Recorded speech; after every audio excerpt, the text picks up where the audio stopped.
अस्सलाम वालेकुम, आदाब। मैं हूं मोहसिन और आप देख रहे हैं बीबीएन न्यूज़। आइए शुरुआत करते हैं आज के खबरनामे की और नजर डालते हैं हेडलाइंस पर। आईटी डिपार्टमेंट ने तेलंगाना इलेक्शन के लिए अखराजात की निगरानी का तरीक़ेकार कायम किया। इनकम टैक्स इन्वेस्टिगेशन के डायरेक्टर जनरल संजय बहादुर की प्रेस कॉन्फ्रेंस।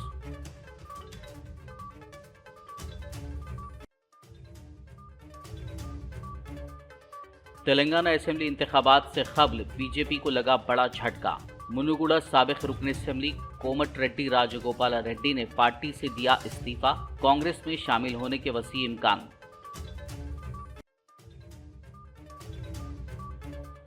राजगोपाल रेड्डी के इस्तीफे से कांग्रेस और बीजेपी का खुफिया समझौता आया सामने। वजीर खजाना हरीश राव का राजगोपाल रेड्डी के इस्तीफे पर रद्द-ए-अमल।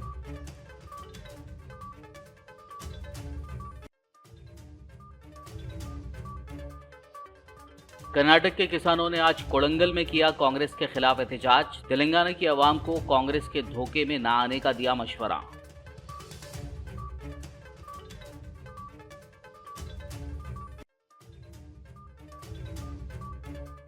याकुतपुरा से मजलिसी रुकन असेंबली सैयद अहमद पाशा खादरी की गाड़ी की ली गई तलाशी। मजलिसी रुकन असेंबली ने चंद्रायनगुट्टा पुलिस के साथ किया मुकम्मल ताउन। और अब खबरों की तफसील। इनकम टैक्स डिपार्टमेंट ने आइंदा महीने 30 नवंबर को होने वाले तेलंगाना इंतखाबात के खर्च और अखराजात की निगरानी के लिए एक तरीक़ेकार कायम किया है। तफसील के लिए देखिए ये रिपोर्ट। इनकम टैक्स इन्वेस्टिगेशन के डायरेक्टर जनरल संजय बहादुर ने Karthik Manickam, additional income tax director व इलेक्शन नोडल ऑफिसर और दीगर ओहदेदारों के हमरा आज शहर हैदराबाद के बशीरबाग में वाक़े आयकर भवन में एक प्रेस कॉन्फ्रेंस मुनक्किद करते हुए इंतखाबात के दौरान एक्सपेंडिचर मॉनिटर मैकेनिज्म के बारे में तफसीलात बताई। उन्होंने कहा कि महकमे ने इलेक्शन ड्यूटी के लिए 150 अफसरान को तैनात किया है और रियासत के तमाम 33 अजला में इनकम टैक्स डिपार्टमेंट के अफसरान के साथ क्विक रेस्पॉन्स टीमें तश्कील दी गई हैं। उन्होंने बताया कि इलेक्शन कमीशन ऑफ इंडिया के गाइडलाइंस के मुताबिक अगर किसी गाड़ी में 10 लाख रुपए से ज्यादा की नकदी पाई जाती है और उसमें किसी जुर्म या किसी उम्मीदवार के एजेंट या पार्टी के कारकुन से ताल्लुक का शुबा होता है तो फ्लाइंग और स्टैटिक सर्विलियंस टीमें नकद रकम जब्त कर लेंगे और इनकम टैक्स के खवानीन के तहत जरूरी कार्रवाई के लिए मालूमात इनकम टैक्स अथॉरिटी को सौंपे जाएंगे। उन्होंने बताया कि इलेक्शन के दौरान नाजायज तरीके से इस्तेमाल होने वाली नकदी के मुतालिक आवाम से शिकायत हासिल करने के लिए 24 घंटे कंट्रोल रूम कायम करते हुए शिकायत की निगरानी की जा रही है। उन्होंने मजीद कहा कि बेगमपेट और शमशाबाद राजीव गांधी इंटरनेशनल एयरपोर्ट पर नकद रकम या कीमती सामान की नकलो हरकत पर CISF के साथ तालमेल के लिए एयर इंटेलिजेंस यूनिट कायम किए गए हैं। संजय बहादुर ने बताया कि election seizure management system app को इलेक्शन कमीशन ऑफ इंडिया की तरफ से पहली बार जब्ती की रिपोर्टों की तस्दीक के लिए इस्तेमाल किया जा रहा है। उन्होंने बताया कि इंतखाबात के ऐलान के बाद से पुलिस और FST की जानिब से 53 करोड़ 93 लाख रुपए नकद, 156 किलोग्राम सोने के जेवरात और 454 किलो चांदी की जब्ती की इत्तलात मौसूल हुई हैं, जिसमें से कुल 1 करोड़ 76 लाख रुपए की नकद रकम नाकाबिल वजाहत पाई गई और महकमा इनकम टैक्स ने उसे जब्त कर लिया। इनकम टैक्स के डायरेक्टर जनरल ने बताया कि इन इक़दामात के अलावा इन्वेस्टिगेशन डायरेक्टरेट ने स्टेट लेवल बैंकर्स कमेटी और कई दीगर मुतालिका ज़राए से डाटा इकट्ठा करना शुरू कर दिया है। उन्होंने बताया कि इस मश्क का मकसद शफाफ इलेक्शन का इनेकाद है, जिसके लिए महकमे की जानिब से ज्यादा कीमत वाले नकदी लेन देन की निशानदेही की जा रही है, जो इंतखाबी मुहिम की फंडिंग के लिए मुमकिना इस्तेमाल के बारे में शुकूक पैदा करते हैं। ऐसे मामलात में क़वानीन के तहत मुनासिब कार्रवाई की जाएगी। इन हाउस इंटेलिजेंस की बुनियाद पर महकमे ने इनकम टैक्स एक्ट की दिफा 132 और 133 के तहत तलाशी और सर्वे के इक़दामात किए हैं, जिसके नतीजे में 14 करोड़ 8 लाख रुपए की नकदी जब्त की गई है। First one dealt with petty cash, 20,000, 50,000, 60,000. Like I said, the expenditure monitoring is happening at two levels. One is the state authorities. As far as income tax is concerned, they are supposed to intimate us only if the amount is above 10 lakhs. So the movement on the roads only if it is above 10 lakhs, it is intimated to us, and then we examine it. We do the proper investigation, we check it with the banks, with the books of accounts, and then, like I said, where it is found to be genuine money, it is released. So the amount which is below 10 lakhs, essentially that part of the concern of the public has to be addressed by the state authorities. That is not income tax. Then you come to the other thing. So now, when any kind of money comes into a bank and then it is suddenly withdrawn. Now this is as per Election Commission guidelines, which applies to the bank. If there is such a pattern that there is somebody who has, let's say, a salary income of 1 lakh, and suddenly 50 lakh, 40 lakh rupees come into the bank from various sources. Now, that particular, in any case, that is not only related to election process. There is a system where it is not through the state authorities, but our own intelligence in the state of Telangana. 14.8 crores has been seized as on date. We are constantly on the vigil, we are constantly alert, and we are totally committed to the cause of the Election Commission of India.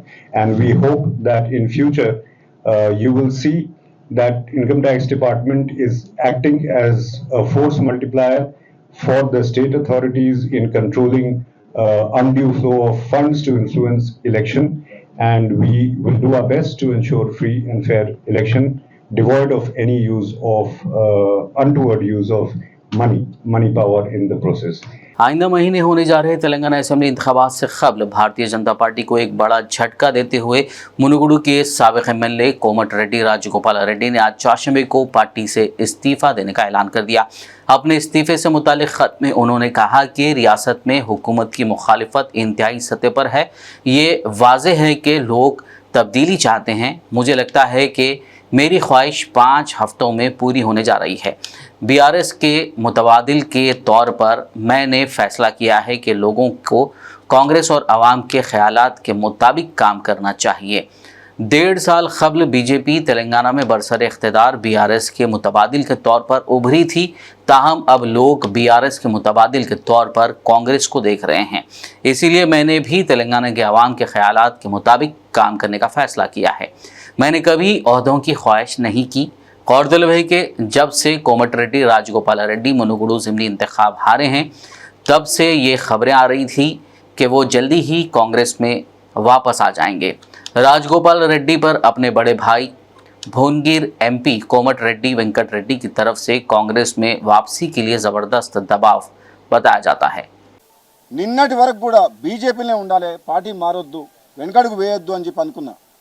కానీ ఎవరిని అడిగినా, ఏ survey చేసినా, ఏ వ్యక్తిని కదిలించినా రండి sir కాంగ్రెస్లకు, మన Congress party ద్వారానే మనం అధికారంలోకి వస్తాం, ఈ కేసీఆర్ని గద్దె దింపాలంటే కాంగ్రెసే ఆల్టర్నేట్ అన్నప్పుడు నాలాంటి వ్యక్తి కూడా వెనక్కు తగ్గాల్సిన అవసరం ఉంది.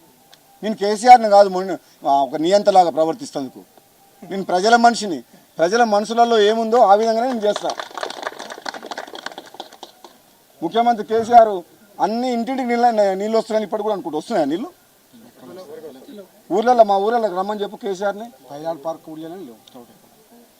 తెలంగాణ సమాజాన్ని ఒక కుటుంబ పాలన నుంచి విముక్తి కల్పించాల్సిన అవసరం ఉంది. సింపుల్, అవునా కదా? ఏంది కేసీఆర్ ఏమైనా పెద్ద అదా? ఆయన రాజు యువరాజుని చేస్తారంటే మేమందరం ఏంది, మనం అన్న ప్రజలమా, బానిసలమా? కేసీఆర్ని బొందబెట్టడం ఏకైక లక్ష్యం. మేము ఎందుకు వస్తున్నాం మీకు తెలుసు. ఇవాళ రేవంత్ రెడ్డి పిసిసి ప్రెసిడెంట్, 2 ఏళ్ల తర్వాత ఎవరు ఉంటారు? పర్మనెంట్ ఆ పోస్టు. కాంగ్రెస్ పార్టీలో ఏఐసిసి ప్రెసిడెంట్ మారుతుంటారు, కాంగ్రెస్ పార్టీలో ప్రధానమంత్రులు ఎవరెవరో అవుతుంటారు, తెలంగాణలో పిసిసి ప్రెసిడెంట్లు ఎవరెవరో అవుతారు, తెలంగాణలో ముఖ్యమంత్రులు కాంగ్రెస్ పార్టీ ఎవరైనా ఉండొచ్చు. టీఆర్ఎస్ పార్టీలో అవుతుందా? అది అవుతుందా? కేసీఆర్ తర్వాత ఎవరు ముఖ్యమంత్రి అవుతారు? నువ్వవుతావా? ఈయన అవుతాడా? పార్టీ ప్రెసిడెంట్ ఎవరైనా అవుతారా? మనం ఎవరైనా అవుతావా టీఆర్ఎస్ పార్టీలో? అది కాంగ్రెస్ పార్టీలో జరుగుతుంది. रियासती वजीर खजाना हरीश राव ने कहा है कि बीजेपी से मुनुगुडु के साबिक रुकन असेंबली राजगोपाल रेड्डी के इस्तीफे के साथ ही कांग्रेस और बीजेपी के दरमियान मौजूद खुफिया समझौता सामने आ गया है। वजीर हरीश राव ने सदाशिवपेट में मुनक्किदा बीआरएस पार्टी के आत्मीय सम्मेलन प्रोग्राम में शिरकत की। इस मौके पर मनाबीन फाउंडेशन के लीडर मुखीम ने अपने हामियों के साथ बीआरएस में शमूलियत इख्तियार की, जिन्हें हरीश राव ने गुलाबी खंडवा पहनाकर पार्टी में खैर मकदम किया। इस मौके पर हरीश राव ने कांग्रेस और बीजेपी को अपनी सख्त तनकीद का निशाना बनाया और बीआरएस के उम्मीदवार चिंदा प्रभाकर के हक में वोट देने की अपील की। ఇవాళ రాష్ట్రంలో ఒక విషయం అయితే మనకు క్లారిటీ వస్తా ఉంది. ఇవాళ బీజేపీ నాయకుడు రాజగోపాల్ రెడ్డి కాంగ్రెస్ లో పోతా ఉన్నాడు. దీంతో ఒక విషయం ఏం క్లారిటీ వచ్చిందంటే కాంగ్రెస్ బీజేపీల మధ్య ఉన్న రహస్య ఒప్పందం ఇవాళ రాజగోపాల్ రెడ్డి చేరికతో బట్టబయలైందని చెప్పి మాత్రం చెప్పుకోక తప్పదు. ఎందుకంటే వెంకటరెడ్డి బీజేపీ ఉన్నాడు, అన్నగారు రాజగోపాల్ రెడ్డి, వెంకటరెడ్డి గారు కాంగ్రెస్ ఉన్నాడు, తమ్ముడు రాజగోపాల్ రెడ్డి బీజేపీ ఉన్నాడు. ఇద్దరు చెరొక్క పార్టీలో ఉన్నారు. బీజేపీలో పోటీ చేసిన రాజగోపాల్ రెడ్డికి కాంగ్రెస్ ఎంపీ వెంకటరెడ్డి ఓట్లేయమని చెప్తాడు, కానీ కాంగ్రెస్ వాళ్ళు ఆయన మీద చర్య తీసుకోరు. బీజేపీలో ఉన్న రాజగోపాల్ రెడ్డి కాంగ్రెస్ లో ఉన్న అన్నకు మద్దతు చెప్తే బీజేపీ వాళ్ళు చర్యలు తీసుకోరు. అంటే దీన్ని బట్టి ఏంటి, ఇద్దరు చెరొక్క పార్టీలో ఉన్న రెండు పార్టీల మధ్య ఒక అండర్స్టాండింగ్ ఉంది కనుక ఇవాళ ఆ రెండు పార్టీలు కలిసి ఇవాళ బీఆర్ఎస్ పార్టీ ఉప ఎన్నికల్లో కాంగ్రెస్ వాళ్ళు సరెండర్ అయి బీజేపీకి పనిచేసిండ్రు. ఇవాళ సాధారణ ఎన్నికల్లో బీజేపీ వాళ్ళు సరెండర్ అయి కాంగ్రెస్ కు పనిచేసే కుట్ర చేస్తా ఉన్నారు. వీళ్ళిద్దరి కుట్ర ఎవరి మీద? తెలంగాణ ప్రజల మీద, తెలంగాణ బిడ్డ కేసీఆర్ మీద ఇలాంటి కుట్రలకు వీళ్ళు పాల్పడతా ఉన్నారు. దొంగే దొంగ దొంగ అన్నట్టు ఈ కాంగ్రెస్ బీజేపీలు బీఆర్ఎస్ పార్టీని బి టీం అంటున్నారు. ఇవాళ ఎవరు బి టీమో అర్థమైతలేదా? రాజగోపాల్ రెడ్డి ఇవాళ చేరిక ఉప ఎన్నికల్లో కాషాయానికి కాంగ్రెస్ కున్న బంధం ఇవాళ రాజగోపాల్ రెడ్డి చేరికతో ఫెవికాల్ బంధం అయిపోయిందని, వాళ్ళ మధ్య ఈ ఫెవికాల్ బంధంగా మారిపోయినటువంటి పరిస్థితి ఉన్నది. అంటే ప్రజలకు ఇవాళ ఒక విషయంలో క్లారిటీ వచ్చింది. ఇవాళ రాజగోపాల్ రెడ్డి చేరికతో ఎవరు ఎవరికి బి టీమో ఇవాళ ప్రజలకు తెలిసిపోతా ఉన్నది. कर्नाटक में बिजली के जारी बहरान ने इस रियासत के किसानों को पड़ोसी रियासत में एहतजाज करने पर मजबूर कर दिया। कर्नाटक के किसानों ने आज चाशंबे को रियासत तेलंगाना के कोडंगल में एक एहतजाजी मुजाहिरा किया और तेलंगाना के वोटर्स और किसानों को इंतखाबात से पहले कांग्रेस के झूठे वादों के खिलाफ खबरदार किया। कर्नाटक के किसानों ने इल्ज़ाम लगाया कि कर्नाटक में बिजली के बहरान की वजह से उनको नुकसान हो रहा है। उन्होंने कहा कि साबिक़ा दौर हुकूमत में कर्नाटक के किसानों को 12 घंटे बिजली मिलती थी और अब उन्हें मुश्किल से 4 से 5 घंटे बिजली की सप्लाई हो रही है। उन्होंने तेलंगाना के किसानों को कांग्रेस से होशियार रहने की तलकीन की। उनका कहना था कि कांग्रेस ने कर्नाटक में किसानों को 20 घंटे बिजली और घरेलू सारिफीन को 200 यूनिट मुफ्त बिजली फराहम करने का वादा करके असेंबली इंतखाबात में कामयाबी हासिल की। ताहम इख्तिदार में आने के 6 माह से भी कम अरसे में बिजली की शदीद किल्लत से किसानों को दो चार होना पड़ रहा है। उन्होंने तेलंगाना की आवाम और किसानों को तेलंगाना से होशियार रहने का मशवरा दिया।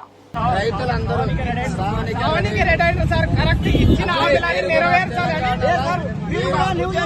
మా కర్ణాటక ఏ పరిస్థితి జరుగుతుంది ఆ పరిస్థితి ఇక్కడ జరగరాదని మీకు చెప్పడానికి మేము వచ్చాము. ఏ పార్టీకి ఓటేయండి, ఏంటి ఓటేయండి, మేము మనకు వచ్చాము.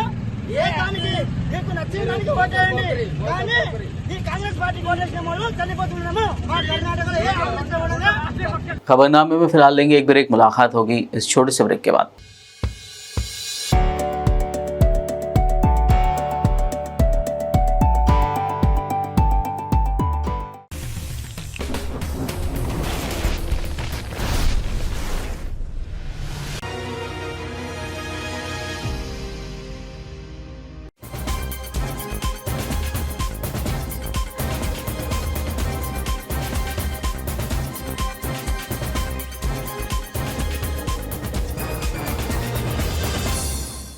ब्रेक के बाद खबरनामे में आपका दोबारा खैर मकदम है। ये बढ़ते मजीद खबरों की जानिब। हल्के कोडंगल से बीआरएस के उम्मीदवार पटनम नरेंद्र ने एक मीडिया कॉन्फ्रेंस करते हुए टीपीसीसी सदर रेवंत रेड्डी को शदीद तनकीद का निशाना बनाया। उन्होंने टीपीसीसी सदर रेवंत रेड्डी की तरफ से कल सीएम केसीआर से पूछे गए सवालों और चैलेंज को नकार दिया। उन्होंने कहा कि 2018 में इलेक्शन हारने पर सियासत से संन्यास लेने का ऐलान करने वाले रेवंत रेड्डी को सीएम केसीआर से सवाल करने का अखलाकी हक नहीं है।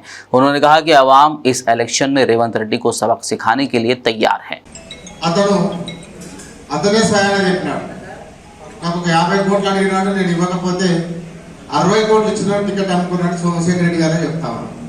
అంటే ఎంబడున్న కార్యకర్తకు, ఎంబడు నమ్మకం ఉన్న నాయకుడికి, నీ ఎంబడున్న అనుచర నాయకుడికి న్యాయం చేయలేకపోతే రేపు కొడంగల్ ప్రజలకు ఏం న్యాయం చేస్తావు, కొడంగల్ నాయకులకు ఏం న్యాయం చేస్తావు అని ప్రశ్నిస్తున్నాను.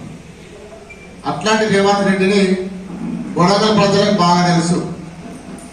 2018 నుంచి అంతకన్నా ముందు 9 ఏళ్ళు ఎమ్మెల్యే ఉండే, 9 ఏళ్ళు ఎమ్మెల్యే ఉండి 9 ఏళ్ళు హైదరాబాద్లో ఉండి ఆర్టీఐ యాక్ట్ కింద ఇన్ఫర్మేషన్ యాక్ట్ కింద ఇన్ఫర్మేషన్ పెట్టి బ్లాక్ మెయిల్ చేసి డబ్బులు సంపాదించడం, బినామీ కంపెనీలు పెట్టి డబ్బులు సంపాదించడం, కొడంగల్ ప్రజల ఓట్లతో గెలిచి, కొడంగల్ పేరు మీద గెలిచి హైదరాబాద్లో ఉండి ఓటుకు నోటు దొంగల దొరికి కొడంగల్ పేరు ఖరాబ్ చేసి సుమారు 100 కోట్లు సంపాదించి కొడంగల్కి ఒక రోజు రాలే. ఈ రోజు 2018 నుంచి ఇప్పటి వరకు 5 ఏళ్ల లోపల ఓడిపోయినా కూడా అందుబాటులో ఉంటారు ఎవరైనా కానీ. కొడంగల్ సంవత్సరానికి ఒకసారి ఎప్పుడు 2-3 ఏళ్ళు భయంకరమైన కరోనా వచ్చింది. బస్సులు బంద్ అయిపోయినాయి, విమానాలు బంద్ అయిపోయినాయి, వెంకటేశ్వర టెంపుల్ కూడా బంద్ అయిపోయింది. చరిత్రలో ఎప్పుడు బంద్ కాదు. అంత భయంకరమైన కరోనా వస్తే కూడా ఒక్కసారి కొడంగల్ సైడ్ చూడలేదు, ప్రజల సైడ్ చూడలేదు. రేవంత్ రెడ్డి వాళ్ళ అన్న తిరుపతి రెడ్డి ఇద్దరు ఏడబండుకురో తెలియదు, రాలేదు, బయటికి రాలేదు, భయపడి. కరోనా వచ్చినా, నాకు స్వయాన 2 సార్లు కరోనా వచ్చినా లెక్క చేయకుండా ప్రజల మధ్య ఉన్న గ్రామాల ఆశా వర్కులను ఆదుకున్నాం. కాంగ్రెస్ పార్టీలు దొంగలాగా ఎన్నికలు వచ్చినాయి కాబట్టి ఇప్పుడు వచ్చి ఓట్లు అడుగుతా ఉన్నారు. ఓట్లు అడిగే ధైర్యం లేదు రేవంత్ రెడ్డి.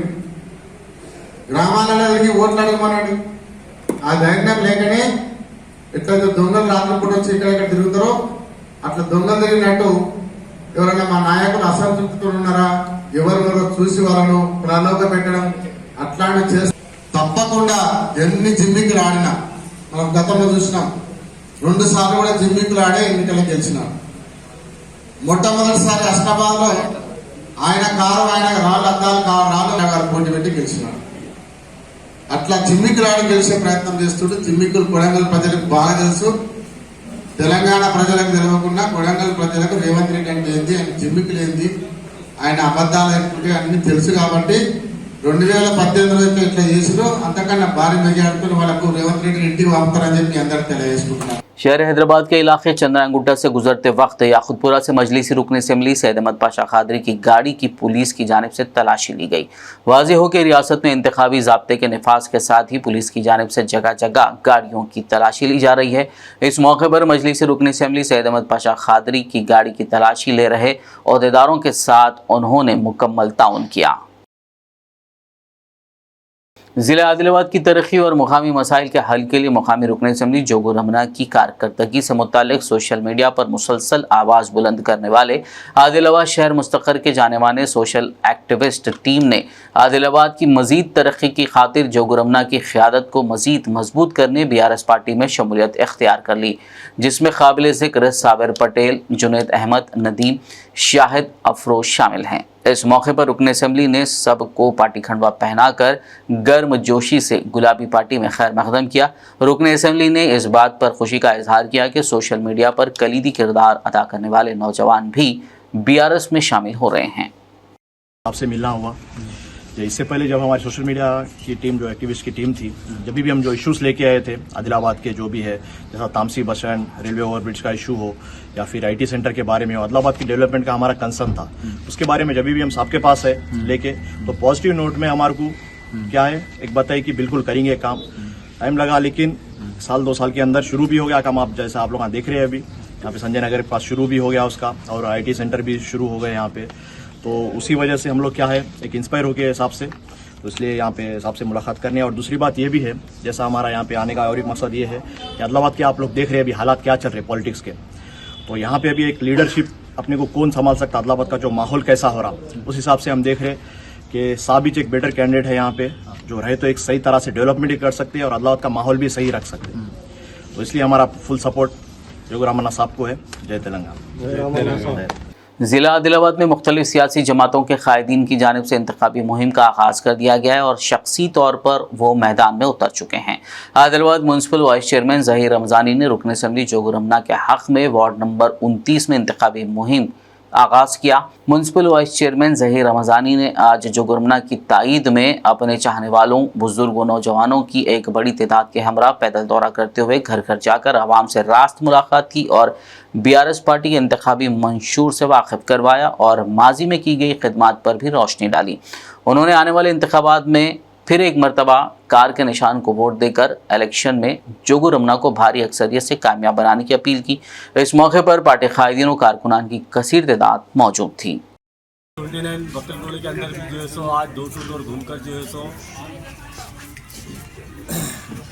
पोस्टर्स लगाना है और स्टिकर्स लगाना है और पब्लिक को यह बताना है कि कार के निशान को वोट डालिए।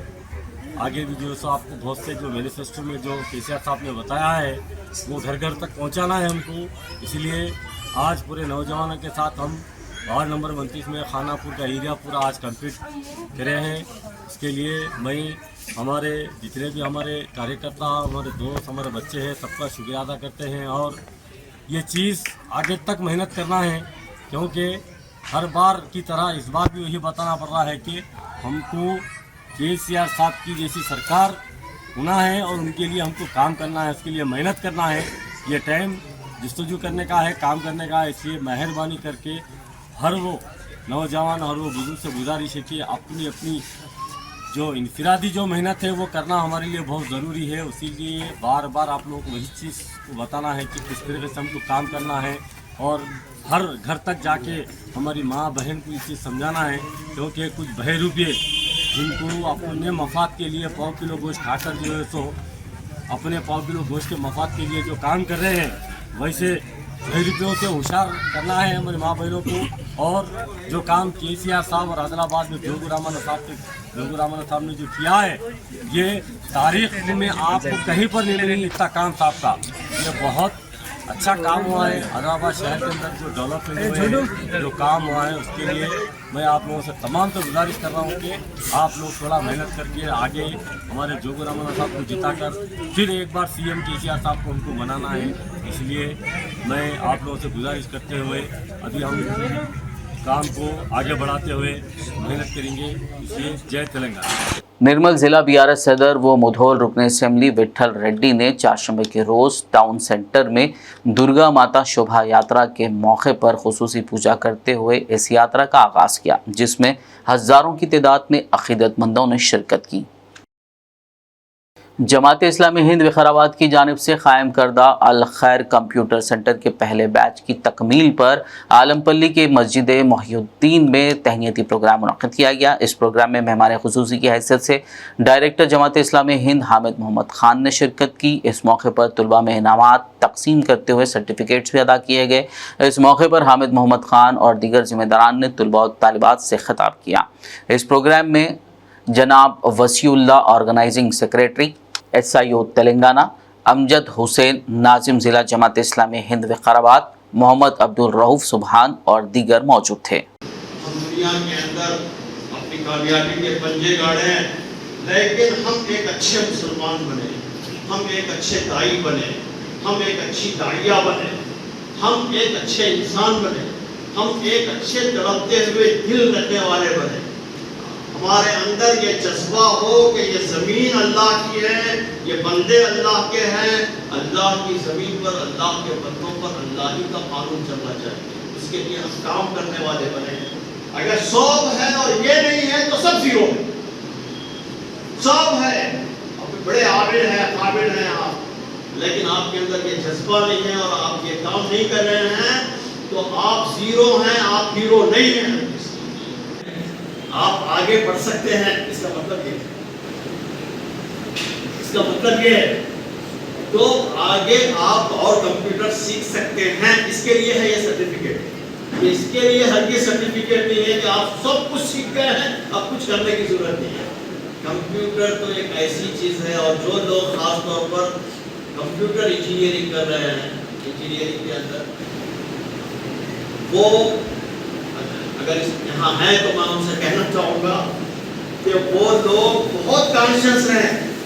जैसे ही आपकी डिग्री कंप्लीट हो गई, कॉलेज से आप निकल गए इंजीनियरिंग कॉलेज से, इमीडिएट 2 दिन के अंदर आप कहीं ना कहीं नौकरी करना जरूरी। शहर मुस्तखर आदिलाबाद के वार्ड नंबर 35 में वाक़ ईसाई कब्रस्तान में मजलिसी नुमाइंदा काउंसलर जफ़र अहमद खान ने मुनसिपल मुलाजमीन के ताउन से जंगली झाड़ियों की सफाई के कामों को अंजाम दिया। इस मौके पर ईसाई बिरादरी के जिम्मेदारान व दीगर मौजूद थे। 2 नवंबर को समस्तल आत्मला पंडुगा मनाया जाता है। उसी पर मद्देनज़र रखते हुए आज वार्ड में 3 अपने गृह यार्ड में सैनिटेशन का काम चल रहा है और हम चेयरमैन साहब का बहुत शुक्रिया अदा करते हैं, कमिश्नर मैडम का और सैनिटरी इंस्पेक्टर साहब का और हमारे वार्ड जवान का, और ख़ास करके ये जो क्रिश्चियन कब्रस्तान के जो हम कमेटी मेंबर है शामिल साहब, राजू साहब, आनंद साहब, हमसे रिक्वेस्ट किया है। हमने कमिश्नर को रिक्वेस्ट करते हुए आज जो अब काम चल रहा है, ये जो काम इंशाल्लाह और एक 2-3 दिन तक यहाँ पर चलेंगे। तकरीबन 20 से 25 लेबर यहाँ पर काम कर रहे हैं, लेकिन अपने 4 मशीन चल रहे हैं, 2 अपने वार्ड जवान, 1 JCP के थ्रू। ये हर साल की तरह हम हिंदू, मुस्लिम, सिख, ईसाई छोड़कर हर कौम की मजलिस पार्टी हर कौम की इज्जत करती है। हिंदू, मुस्लिम, सिख, ईसाई चर्च में भी काम करते हैं, मंदिरों का भी काम करते हैं। हाल में हमने ये यहाँ पर गंगापुत्रा संगम का 5 लाख रुपए सैंक्शन किया है और इस कब्रस्तान में 40 लाख का कम्युनिटी बिल्डिंग और बाजू के कब्रस्तान में कम्युनिटी बिल्डिंग 30 लाख रुपए का, और इस वार्ड में अपने CC रोड और कंपाउंड वाल और सैनिटेशन के काम के लिए 30 लाख रुपए का यहाँ सैंक्शन किया और काम पूरा मुकम्मल कंप्लीट चौक पे हो चुका है। इनाग्रेशन था, लेकिन इलेक्शन कोड गिरने से ये जो अपना इनाग्रेशन का काम ये तो पोस्टपोन किया गया है। इंशाल्लाह इलेक्शन के बाद इसका इनाग्रेशन करेंगे। तेलंगाना रियासत में इंतखाबी ज़ाब्ते अखलाक के निफाज के साथ ही पुलिस की जानिब से जगह जगह गाड़ियों की तलाशी लेते हुए गैर कानूनी तौर पर मुंतकिल की जा रही रकम और दीगर कीमती अशिया पर नज़र रखी जा रही है। आज चंद्रायनगुट्टा पुलिस ने नसीब नगर में गार्डन एंड सर्च ऑपरेशन अंजाम दिया। इस मौके पर पुलिस ने गाड़ियों को रोक कर तलाशी ली, वहीं उन्होंने घर घर जाकर भी ज़रूरी तफसीलात हासिल की। इस दौरान पुलिस ने अदम दस्तावेजात की बिना पर कई गाड़ियों को सीज कर लिया। आखिर में एक नज़र हेडलाइंस पर। IT डिपार्टमेंट ने तेलंगाना इलेक्शन के लिए अखराजात की निगरानी का तरीक़ेकार कायम किया। इनकम टैक्स इन्वेस्टिगेशन के डायरेक्टर जनरल संजय बहादुर की प्रेस कॉन्फ्रेंस।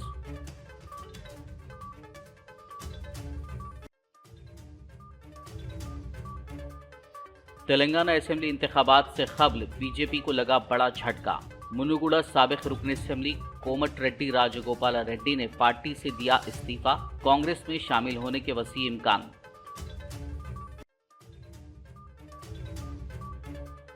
राजगोपाल रेड्डी के इस्तीफे से कांग्रेस और बीजेपी का खुफिया समझौता आया सामने। वजीर खजाना हरीश राव का राजगोपाल रेड्डी के इस्तीफे पर रद्द-ए-अमल।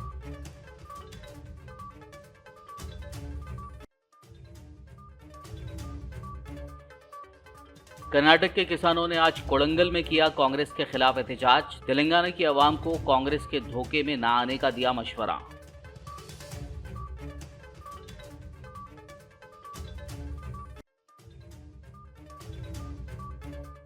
याकुतपुरा से मजलिसी रुकन असेंबली सैयद अहमद पाशा खादरी की गाड़ी की ली गई तलाशी। मजलिसी रुकन असेंबली ने चंद्रायनगुट्टा पुलिस के साथ किया मुकम्मल ताउन।